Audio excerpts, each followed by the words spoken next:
Il nous a semblé intéressant de faire le point, non seulement sur la chirurgie, parce que ça on fait souvent le point, mais sur le suivi et l'orientation du suivi dans la chirurgie du ligament croisé antérieur en 2016. Et je vais donner la parole à Jean-Marie qui va vous parler de l'état des lieux en 2016, c'est-à-dire les résultats qu'on a avec 2016 pour des malades, bien sûr, qui ont été opérés plusieurs années avant. Jean-Marie ? Merci.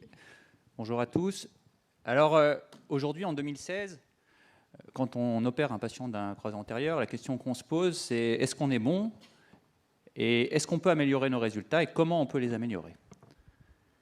Nous, chirurgiens orthopédistes, jusqu'à présent, on était très contents de nos résultats parce que sur le plan clinique, quand on analyse seulement le résultat sur la laxité, sur les scores qu'on appelle fonctionnels, on a des bons, voire des très bons résultats. 85 à 96% de bons à très bons résultats. C'est ce que dit la littérature depuis des années sur ces chirurgies du ligament croisé antérieur.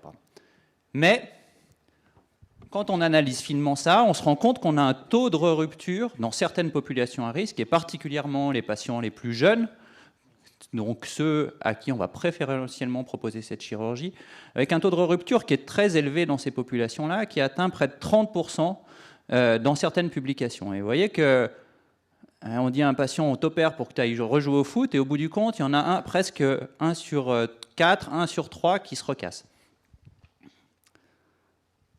Le taux de réopération est également élevé. Ce n'est pas une chirurgie qui est complètement anodine. On se rend compte qu'on réopère un certain nombre de gens pour des lésions méniscales qu'on a suturées qui ne cicatrisent pas, pour des syndromes du cyclope. Et bon an, mal an, on se rend compte que ces patients, ils reviennent pour une deuxième chirurgie dans un nombre assez fréquent de cas et dans des délais assez courts. Et la dernière chose qui est d'autant plus préoccupante, c'est qu'on opère ces gens pour qu'ils retournent jouer au foot, pour qu'ils retournent faire du hand, pour qu'ils retournent faire du ski. Et on se rend compte que le retour au niveau sportif initial, il n'est pas celui qu'on attendait au départ. Quand on analyse finement le niveau sportif à un instant T, donc 6 mois à 1 an après une chirurgie de croisée, voire 2 ans dans certains cas, on se rend compte qu'il est similaire au niveau initial dans moins de 2/3 des cas. Je vais maintenant passer la parole à Bertrand Sonnery-Cotet. Attends. Pardon. Donc, moi, je compte pour du beurre, moi. Ils sont gonflés, les petits. Hein. Bon, c'est moi qui dois faire la transition, c'est pas toi. Patrick, c'est pas de ma faute. C'est Jean-Marie qui n'a pas compris. Donc, là, on va parler de l'évolution des techniques chirurgicales. 90, tendon rotulien, gold standard, progressivement les ischio-jambiers. Moi, j'étais plus ou moins fanatique des ischio-jambiers. Après, je commençais à croire dans les ischio-jambiers lorsqu'ils ont modifié leur technique chirurgicale et ils ont préservé tout le tissu au niveau de l'échancrure intercondylienne, les résidus du ligament croisé antérieur, ce qui améliorait la vascularisation. Et maintenant, on en est aux ischio-jambiers dans de bonnes conditions techniques avec la reconstruction du antérolatéral. C'est Bertrand qui va vous parler de ça. Alors moi, je suis très heureux avant de commencer ma com parce qu'il y a 2 révolutions dans ce topo. Le premier, c'est quand Pierre Chamba vous dit que le tendon rotulien n'est plus le gold standard, c'est quand même un pavé majeur dans l'histoire du croisé antérieur. Vous savez tous que c'est une référence internationale, donc c'est quand même une évolution considérable. Et la deuxième chose, vous allez voir, c'est que je pense qu'on a fait beaucoup de progrès en chirurgie, vous avez fait beaucoup de progrès en kiné, et que maintenant on peut passer à une 3e étape qui va être en fait notre message aujourd'hui, qui va être la réathlétisation. Je reviens un petit peu en arrière. En 2013, il y a eu un énorme buzz médiatique dans le domaine du croisé antérieur. En gros, depuis 20 ans, les chirurgiens se battent sur tendon rotulien, ischio-jambier. On en est toujours au même débat. Et en 2013, il y a des Belges qui ont sorti un article avec la découverte d'un nouveau ligament qui s'appelle le ligament antérolatéral du genou, qui a une structure latérale pour lequel les débats sont terribles. Il y a même eu un article dans le New York Times cet été, parce que nous, on y croit fortement et certains chirurgiens disent que ça n'existe pas. En fait, on a une chance en France, c'est que depuis des années, on a fait des Lemaire. Vous connaissez tous des patients avec des énormes cicatrices externes, qui étaient un renfort en fait empirique. Et nous, on le fait de manière anatomique. Et on est très content. Vous voyez, tous les kinés qui travaillent avec nous doivent reconnaître cette photo. Ça, c'est la première page du dernier arthroscopie. Et en fait, c'est notre technique chirurgicale de reconstruction de ce ligament antérolatéral. On a publié l'année dernière la première série clinique de cette reconstruction mixte croisée antérieure ischio avec ce fameux ligament antérolatéral, avec rien de particulier, sauf qu'on a noté en fait à ce moment-là un taux de re-rupture, Jean-Marie vient d'en parler, qui était très faible puisqu'il était de 1% contre 6% pour le genou contralatéral. En fait, quand on a un recul moyen de 32 mois, en général, on a à peu près le même taux de rupture du genou opéré ou du genou contralatéral. Et là, on était à 1 versus 6. Donc ça nous a encouragé à poursuivre cette technique. Voilà une image de reconstruction. Donc on laisse l'ischio attaché, comme vous a dit Pierre Chambard. On fait le croisé antérieur classique. Là, il n'y a rien de particulier. On le fixe au tibia, au fémur. Et on va garder le droit interne qu'on va passer en percutané, en fait, sous le fascia lata, ce qui change des énormes balafres qu'on faisait avant. Ça, c'est une reconstruction donc anatomique de ce fameux ligament antérolatéral. Ça nous prend 5 minutes de plus. Et vous allez voir, c'est une incidence assez importante sur les résultats. La particularité aussi qu'on a assez bien décrit depuis le départ, c'est qu'on les fixe en extension, ce qui n'était pas du tout le cas avant. Le fait de les fixer en extension, ça veut dire que le tibia est en rotation neutre et donc on ne fiche pas le tibia en rotation comme on faisait avant avec les lemères. Voilà la technique qu'on utilise maintenant pour ces reconstructions. Donc vous reconnaîtrez tous quand vous avez ces 3 petits points en externe, c'est qu'on a fait une reconstruction de ce ligament antérolatéral. Voilà les schémas. On a fait donc cet été une revue importante basée sur la réflexion que vient de vous faire Jean-Marie, c'est-à-dire qu'on a sélectionné des patients à risque, ceux qui sont entre 18 et 28% de re-rupture. Donc il y avait 541 patients, on a pris des 15-30 ans qui font du sport pivot. Et on a analysé 3 différents types de greffes, tendorotulien isolé, ischio isolé, ou ce fameux ischio avec le ligament antérolatéral. Le recul moyen, c'est de 38 mois, c'est-à-dire qu'on prend toujours un recul minimum de 2 ans, et on est allé jusqu'à 24 mois. On a, dans cette population, c'était à peu près comme les chiffres de la littérature, 10% des patients qui ont recassé leur greffe comptent 8% sur le genou contralatéral, 8% de perte de vue, ça veut dire qu'on a une étude qui est scientifiquement valable. Et cette étude vient d'être acceptée dans l'American Journal.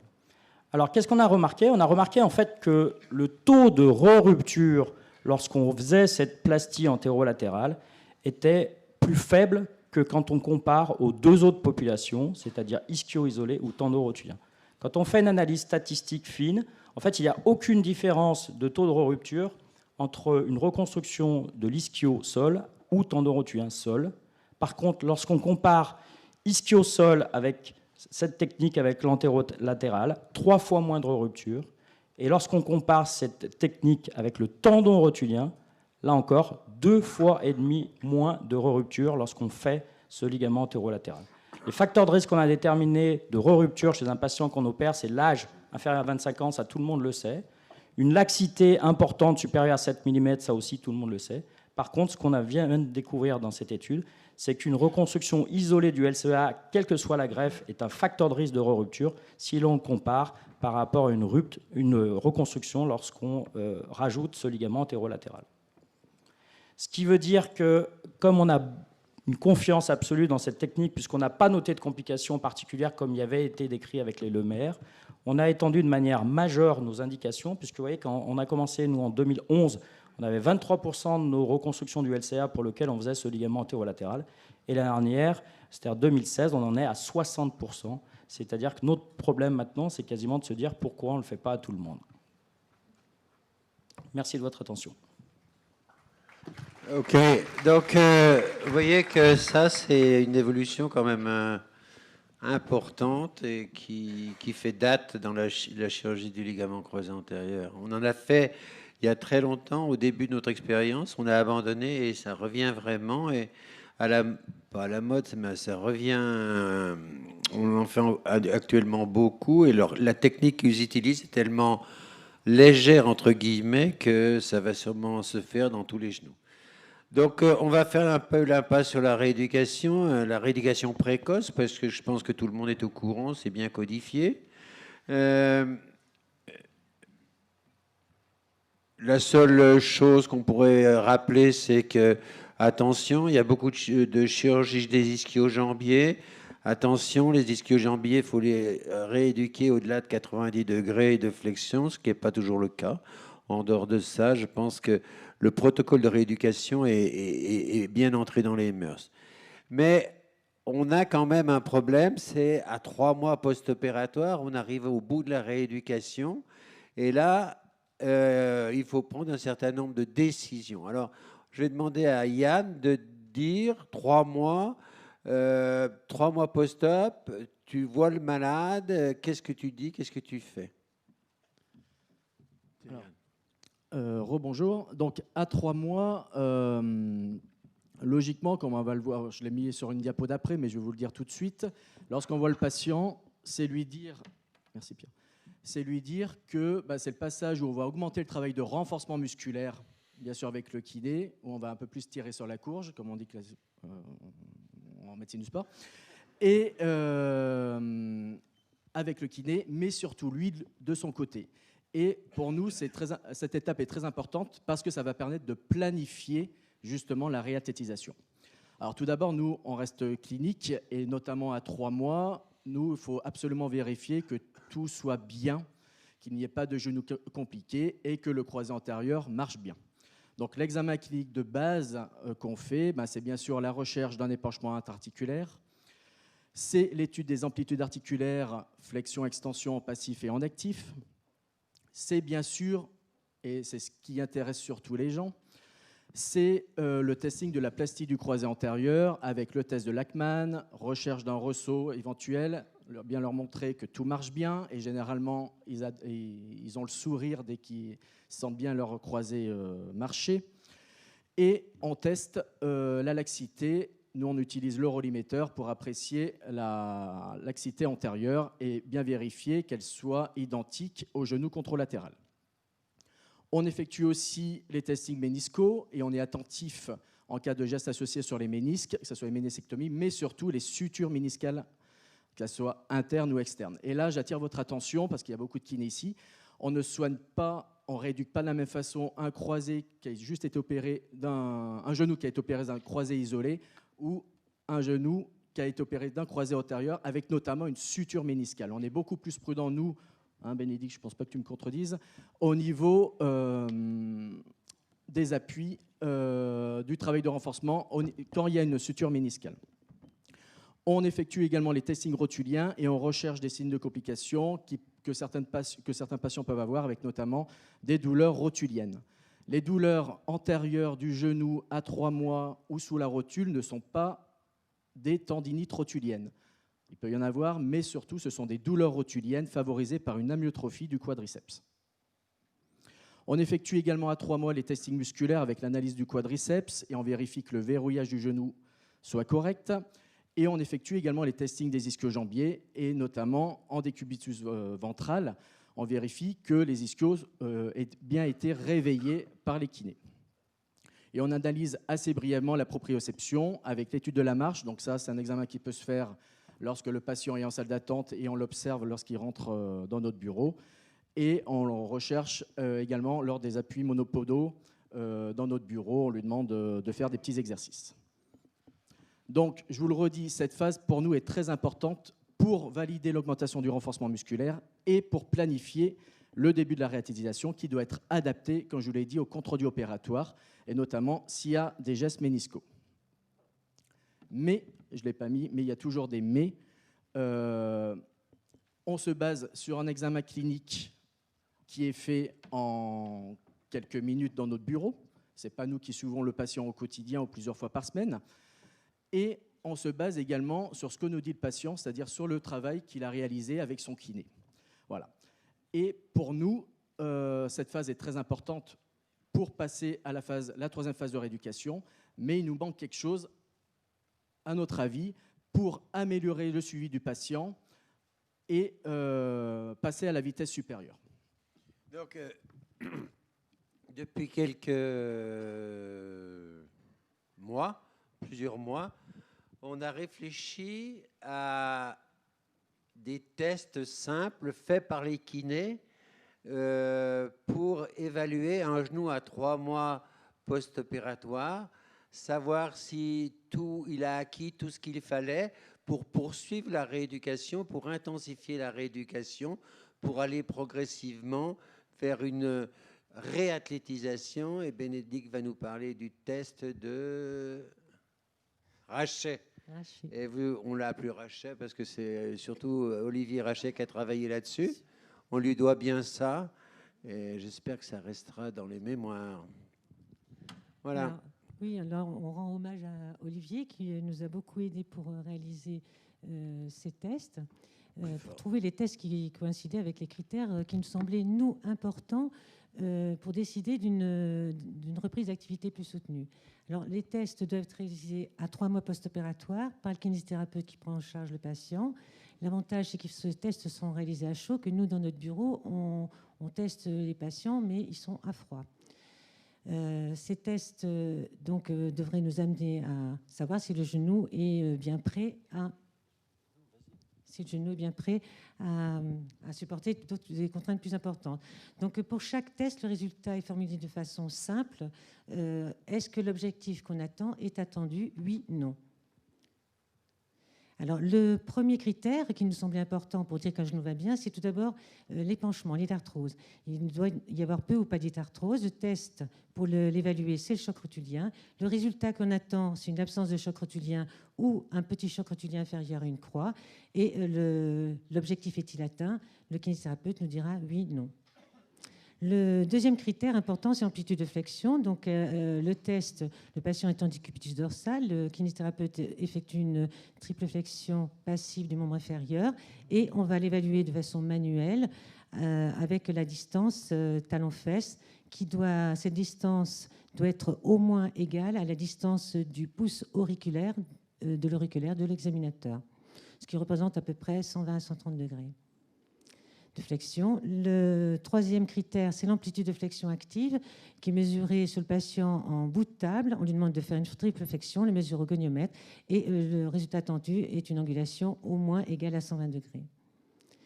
Pour le quatrième critère, c'est l'amplitude d'extension passive. Alors, le test, le patient est mis au sol, non chaussé, le dos appuyé contre le mur et le kinésithérapeute regarde la distance en fait creux-popité-sol. Le résultat attendu, c'est qu'on a un contact creux-popité-sol si le patient est relativement laxe. Pour les patients un petit peu plus raides, on cherche, il faudra regarder qu'il y ait juste une difficulté à glisser les doigts sous le creux-popité. Sinon, c'est qu'il y a un flexum. Le test numéro 5, c'est l'extension active. Donc, on va demander au patient de faire une contraction maximale du quadriceps et de lever son membre inférieur en extension. Le résultat attendu, c'est l'absence de décrochement. C'est-à-dire que le segment tibial et le segment fémoral doivent décoller en même temps. Le critère numéro 6, c'est le contrôle de l'équilibre. Alors là, on va faire le test de l'Y-balance, où on va mesurer que la distance antérieure. Donc, vous voyez, le patient est debout, il est en appui monopodal. On va lui demander d'avancer, de tendre la jambe contralatérale le plus loin possible, sans toucher le sol, sans prendre appui au sol. Et on va mesurer la distance entre les deux pointes de pied, à l'aide d'un mètre qui est passé sur le sol.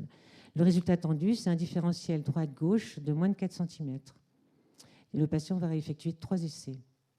Peut effectuer 3 essais. Le test numéro 7, le 7e critère, donc contrôle à nouveau de l'équilibre. Là, le patient est en appui monopodal et on lui demande de tourner la tête alternativement à droite et à gauche à vitesse lente. Et le résultat attendu, c'est un appui monopodal qui est tenu sans prendre appui sur l'autre membre inférieur pendant 15 secondes. Le critère numéro 8, donc la force des ischio-jambiers qui est importante. Alors là, le test, on va mesurer de façon comparative la pression exercée sur une personne entre les deux membres inférieurs. Le patient est mis sur le sol, les hanches et le genou sont fléchis aux alentours de 110 degrés. Il exerce une pression avec le membre inférieur opéré et avec le membre inférieur opéré, puis avec le membre sain, et on regarde le différentiel. Donc, le résultat qu'on attend, c'est pour un DDT que la force du côté opéré soit au moins égale à 40% de la force du côté sain. Pour un KJ, une force égale à au moins 80% par rapport au côté contralatéral. 3 essais également peuvent être réalisés. Pour le critère numéro 9, c'est la fluidité à la descente des escaliers. On demande aux patients de descendre des escaliers à vitesse normale, de façon la plus naturelle possible. On recherche, donc le résultat attendu, c'est l'absence de boiterie. Et enfin, le test numéro 10, c'est le contrôle excentrique du quadriceps. On va demander aux patients de descendre des escaliers à vitesse lente et ils doivent contrôler toute la hauteur de la marche. Donc descendre à vitesse lente avec un contrôle excentrique de toute une hauteur de marche. Si la réponse est oui aux 10 critères, alors on peut raisonnablement se dire, on peut lui donner le feu vert pour reprendre prudemment et progressivement les activités physiques dans l'axe. Voilà, vous voyez que c'est quelque chose de relativement simple, mais qui nous semble facilement utilisable, pas de matériel. Et on va essayer de valider tous ces tests.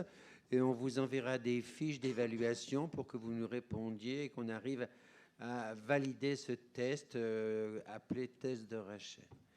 Alors, une fois que le test de Rachet est réussi, ça c'est un examen de passage à 3 mois. Peut-être qu'il évoluera avec le temps.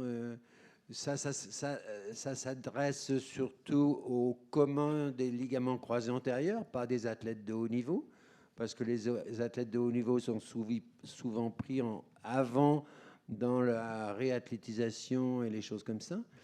Une fois le test réussi, eh bien, vous savez tous, il faut continuer et intensifier la proprioception, introduire les activités dans l'axe, trotting, footing, natation, vélo, position assise, intensifier la pliométrie horizontale, c'est les bondissements avant-arrière, latéraux, et renforcer la musculation progressivement. Pourquoi ? Eh bien, c'est pour réussir les examens du 6e mois post-opératoire. Et il y a 2 types d'examens au 6e mois post-opératoire. Il y a l'isocinétique et les tests fonctionnels. On va commencer par les tests isocinétiques. C'est Olivier qui va nous en parler. Tiens, Olivier, je te passe ça. Merci, bonjour. Donc, juste un petit rappel pour vous dire ce que c'est qu'un test isocinétique qui est maintenant bien codifié, qui est remboursé même par la CPAM dans les 18 premiers mois après une chirurgie du LCA. Alors, de quoi s'agit-il, hein ? C'est un examen qui va nous permettre d'obtenir un bilan chiffré, surtout donc à partir du 6e mois, mais on peut le reproduire encore à 2 ou 3 reprises.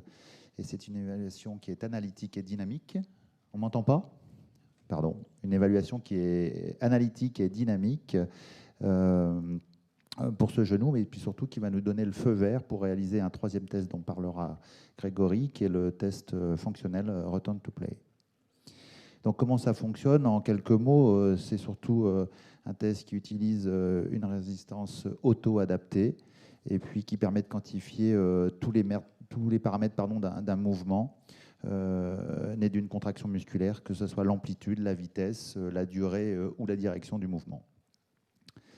Enfin, on va déterminer un pic de force essentiellement et son angle. Alors comment on interprète ces résultats ? Le critère majeur, ça va être le moment de force maximal qui va être rapporté au poids du corps. Alors on a des critères pour l'homme, qu'il soit sédentaire ou athlète de haut niveau, également des critères avec des références chez la femme. Et puis on sait que pour le travail excentrique, il faudra une valeur supérieure de 30% par rapport au travail concentrique. D'autres ratios peuvent être utilisés et nous permettent d'avoir d'autres arguments.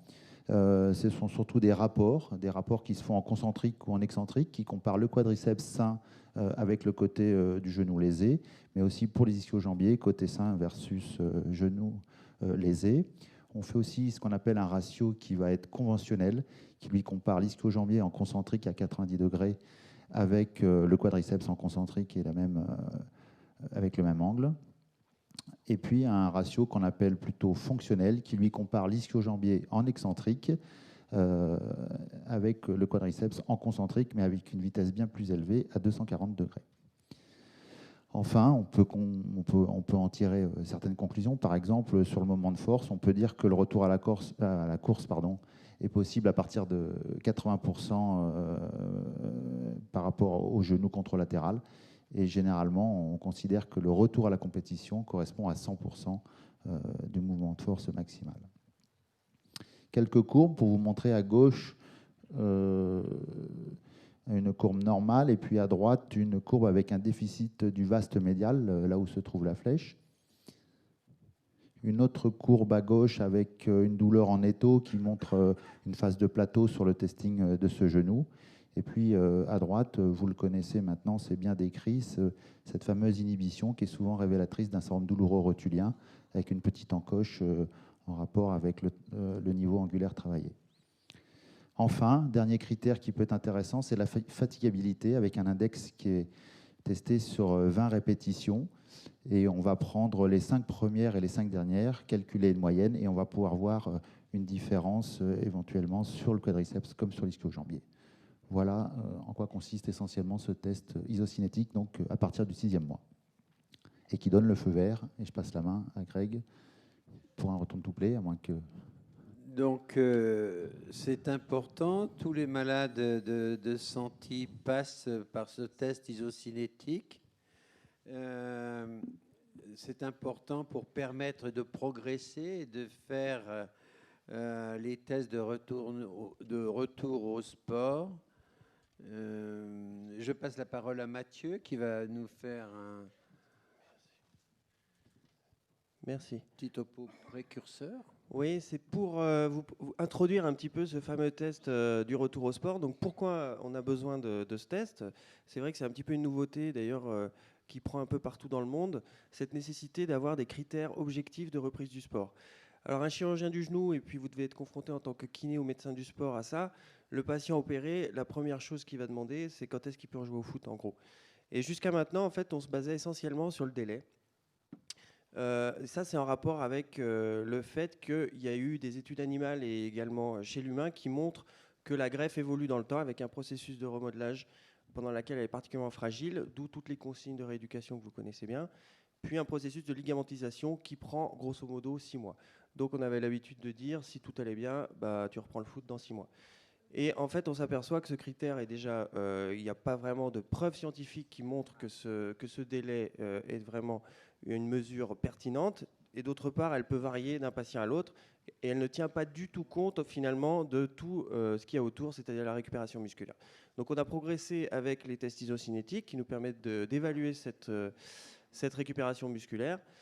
Et il faut également progresser sur d'autres aspects qui jusqu'à maintenant étaient complètement négligés. Les Australiens, l'équipe de Feller, Webster, ont montré qu'en fait le retour au sport était très souvent corrélé à l'aspect psychologique du patient et que la principale cause de non-retour au sport était l'appréhension. Donc ils ont défini des scores psychologiques qui maintenant doivent être intégrés aux critères de reprise du sport pour autoriser ou non un athlète à reprendre. Et en fait, on s'aperçoit que le problème du retour au sport, c'est pas oui, non à 6 mois, c'est vraiment un continuum parallèlement à la rééducation et qui doit être adapté à chaque patient, à la façon dont il a évolué, à ses critères de récupération. Et on doit pour ça s'appuyer sur les critères psychologiques, les critères musculaires, Olivier vous en a parlé, les critères psychologiques et des tests fonctionnels pour juger de sa capacité à reprendre du point de vue physique et du risque éventuel de lésion itérative qui est notre principale inquiétude, même si nos nouvelles techniques de greffe permettent de réduire ce risque. Et voilà, c'est pour ça qu'on a besoin de ces tests et Grégory a beaucoup travaillé là-dessus. Il va vous présenter ces fameux tests.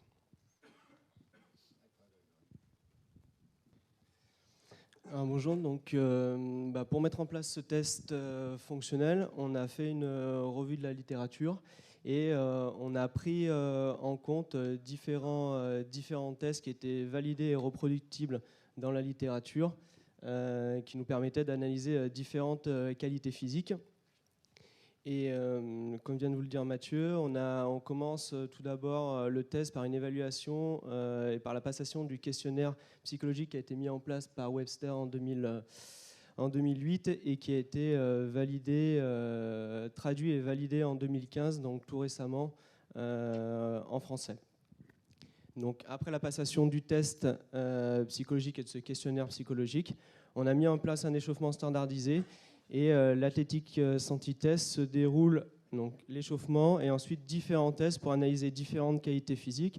Donc d'abord un soin en contrebas, pour évaluer la capacité amortissante, une évaluation de la capacité concentrique du quadriceps, une évaluation de la capacité pliométrique de la personne dans l'axe, une évaluation de son explosivité, de sa qualité d'appui hors axe,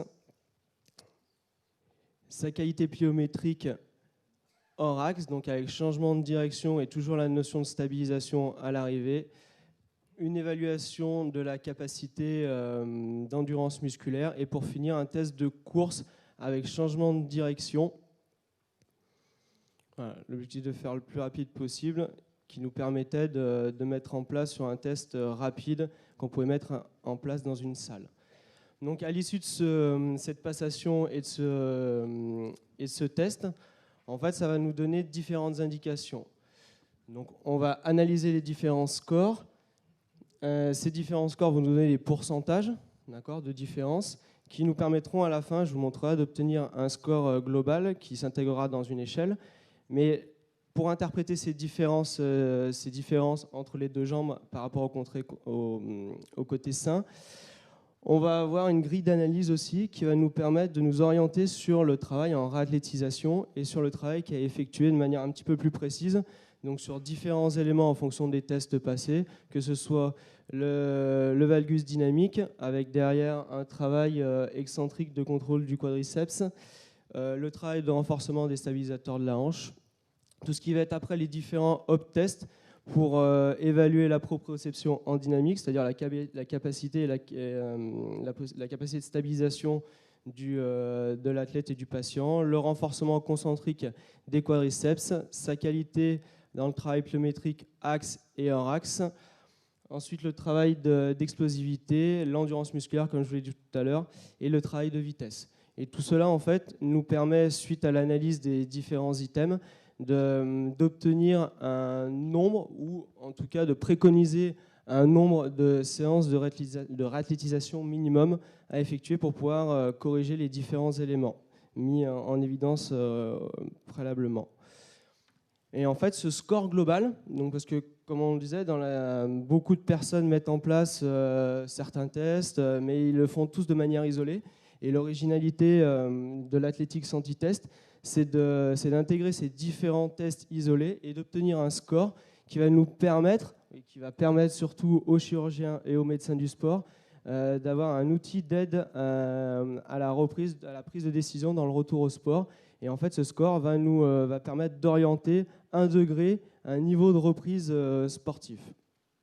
Donc, dans les premiers résultats qu'on obtient pour l'instant sur les tests à 6 mois, donc après la passation d'à peu près 250 tests, donc le score moyen à 6 mois est de 78. On constate quand même une nette différence significative entre les femmes et les hommes au score global. Donc après, ces résultats sont aussi à creuser et à chercher, mais on peut, pour l'instant, donc c'est pas significatif et j'ai pas de preuves à vous apporter pour l'instant, mais on constate quand même un valgus dynamique plus important chez les femmes par rapport aux hommes, donc c'est quand même un critère qui est important à corriger. Et on constate aussi une nette différence au test à 6 mois entre les personnes qui ont été prises en charge précocement en réathlétisation et ceux qui n'ont pas été pris en charge en réathlétisation dans la capacité au retour au sport et du moins à la reprise progressive de leur activité après 6 mois. Je vous remercie.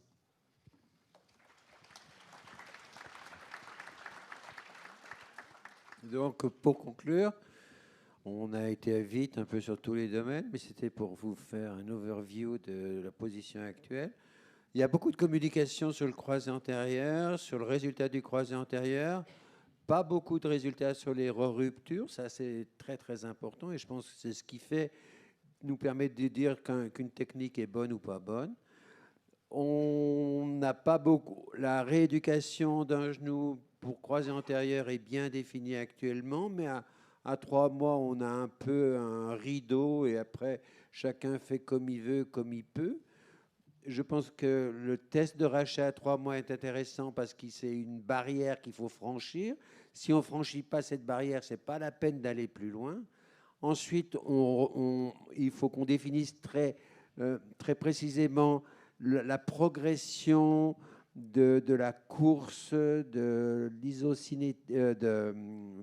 renforcement musculaire, du sport dans l'axe, de la pliométrie horizontale puis verticale, pour arriver au test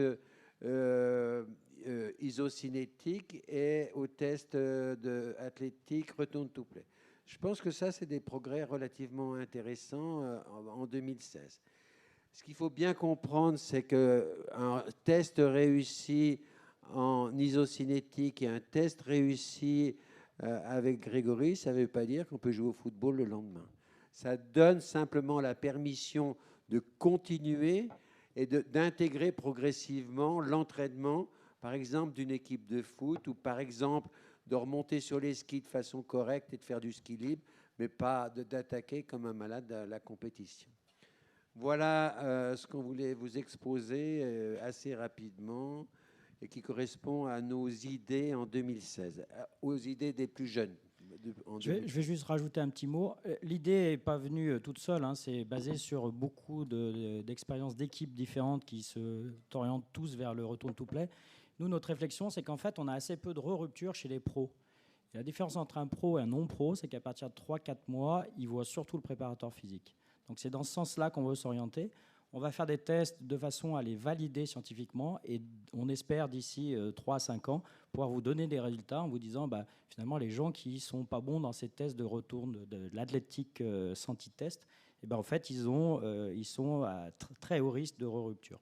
La deuxième chose, je voulais dire, parce qu'il y a pas mal de kinés, on va essayer de communiquer avec vous via ce test Rachet puisque c'est vous qui allez le valider et on le fera, on vous le dira plus tard, mais de manière très ludique et extrêmement moderne. Vous verrez que ça sera un moyen d'échange très sympa entre vous et nous.